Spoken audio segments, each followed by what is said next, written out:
BSF এর পোশাক পরে রাতের অন্ধকারে সীমান্ত এলাকা দিয়ে পশু পাচারের চেষ্টা 3 সশস্ত্র পাচারকারীর, কিন্তু শেষ রক্ষা হয়নি। সীমান্তে সতর্ক নজরদারিতে থাকা বিএসএফ জওয়ানেরা পাকড়াও করে ওই পাচারকারীদের। মঙ্গলবার গভীর রাতে এই ঘটনার জেরে ব্যাপক চাঞ্চল্য ছড়িয়েছে মালদার হবিবপুর থানার ভারত বাংলাদেশ সীমান্তের পান্নাপুর বিওপি এলাকায়। ধৃত পাচারকারীদের বাড়ি মালদার বামনগোলা থানা এলাকায়। বুধবার রাত 11:30 নাগাদ তারা বিএসএফ এর পোশাক পরে বাংলাদেশে অবৈধভাবে পশু পাচারের চেষ্টা করছিল। 88 নম্বর ব্যাটালিয়নের জওয়ানেরা তাদের সন্দেহজনক গতিবিধি দেখতে পান বনপাহাড় গ্রামে। সতর্ক জওয়ানেরা তাদের ঘিরে ফেলে পাকড়াও করেন।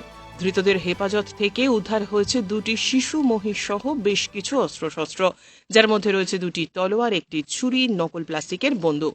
পশু পাচারকারীদের বিএসএফ বুধবার রাতে তুলে দেয় হবিবপুর থানার পুলিশের হাতে।